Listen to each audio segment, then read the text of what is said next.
For the last 2 seasons, Cam Thomas has averaged over 20 points per game, yet the opinions you hear about him are completely different based on who you ask. Some say that he's extremely underrated and deserves to be paid, while others say that he's an inefficient ball hog that plays no defense, which is a pretty crazy contrast for a guy that's only 23 years old. But is he really that bad? The big reason his name is being talked about so much right now is because of his current contract negotiations with the Brooklyn Nets. He's reportedly been offered a 2-year, $28 million contract according to Jake Fisher. How true is that really? We don't know. Cam just posted something on his Instagram story telling people to stop believing everything they see, so who knows exactly what he's talking about. But this whole conversation has caused a lot of people to speculate how much Cam Thomas actually should get paid. And honestly, both sides have decent points. Let's start off with the number one talking point when it comes to Cam, and that's his scoring. There's no question that he can score the ball at a high clip. He's not quite an elite scorer yet, but he's definitely a good scorer for sure. He might not be the most efficient at times, but when he is, he literally won't miss. And during those stretches, he's a super fun player to watch. Out of all the active players that are under 24 years old, Cam has the second most 40-point games. Anthony Edwards has the most by far at 19, which isn't really surprising since he's already considered to be a superstar level player at this point. But then Cam is tied in second with Jalen Green at 9, while everyone else has 6 or less. He did all that while playing less than 20 minutes a night in his first 2 seasons and played only 1 year's worth of games over the last 2 seasons.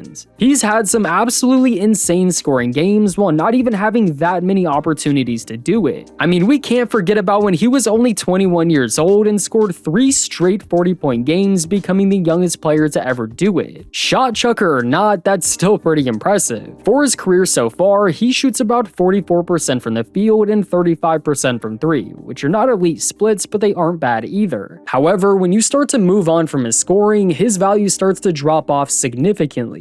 And that's why people judge him as harshly as they do. He came into the league as someone that wasn't willing to pass the ball at all. At LSU, he scored 23 points a game on a team that finished 3rd in the SEC, which seems pretty good, but unfortunately he shot just over 40% from the field and averaged over 17 shots to just 1.4 assists. Cam played more shooting guard than point guard, but still it wasn't the best look and was a big reason he fell to the 27th pick of the 2021 draft. There was even a clip from Summer League where he rolled his eyes when his head coach Steve Nash said that he needs to pass it. He did go on to win Summer League MVP though, which is kinda funny. And although he has for sure gotten better at moving the ball and making plays for others, it's still not quite where teams want it to be. But this is where things start to get pretty disingenuous when it comes to Cam Thomas. First of all, let's be completely honest. The only people that have been consistently watching the Nets over the last couple years are Nets fans. Unless their team is playing against them, odds are the casual fans are not watching them. And while the Cam Thomas ball hog accusations are definitely true to a certain extent, I think a lot of people are just calling him a ball hog simply because that's what everyone else is saying. There's rumors going around saying that the only reason he's getting double teamed is because they know he will still shoot it anyways. Is that the case, or was it because Cam was the only player that could score off the dribble on the entire team? I'm not saying the rumor is wrong, I'm just saying there were plenty of games where if you stopped Cam Thomas, then you would stop the Brooklyn Nets. Also, there were a lot of times, and I mean a lot of times, where he would find an open teammate and they would just miss. Obviously, that's basketball and that happens to everyone, but like most of the team shot pretty bad last season.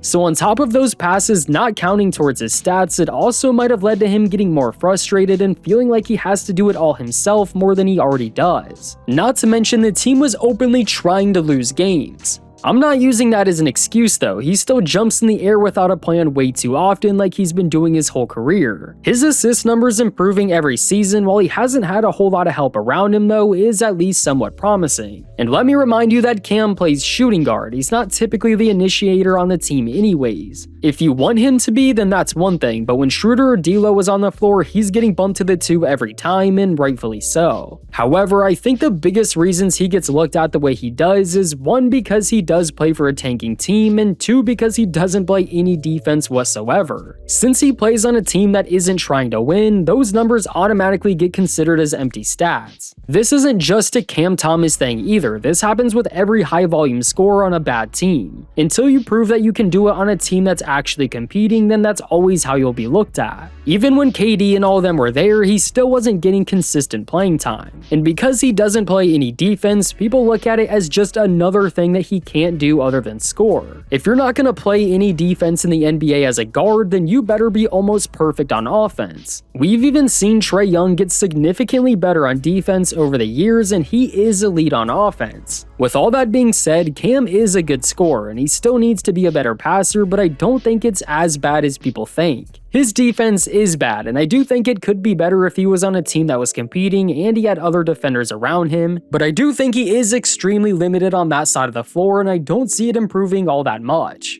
The good news is he's still only 23 years old and still has a ton of time to improve, which he's done so far. I honestly don't think we really fully know what kind of player Cam even is yet. Can he be a guy that can heavily contribute to a championship team? I don't know. And if he can, will that be in a starting role or off the bench? Zach Lowe, whose opinion I do respect, said that on a winning team he sees him being a 6th or 7th man to come in and score as many points as possible. Of course he can continue to put up numbers on a tanking franchise, but until he proves people otherwise, I think that's the overwhelming consensus on him, whether that's fair or not. We'll just have to see how he develops in the next few years, and maybe a change of scenery is the best thing for him. I don't think the Nets want to have him walk for nothing, but at the same time they want to be cautious not to overpay him when they just drafted like 19 other guys in this year's draft. He could just accept the qualifying offer and try again in free agency next year because no other team really has cap space except for the Brooklyn Nets. Is he going to get paid what he wants? I doubt it. There's no chance he gets near 30 million, but I also understand why he could want more than 14. This is the new NBA though. In years past, you would see teams overpay for players and not think twice. But this new CBA is no joke, and teams are going to do whatever they can to avoid the first and second apron. I've said this in videos before, but the CBA directly hurts players like Cam Thomas.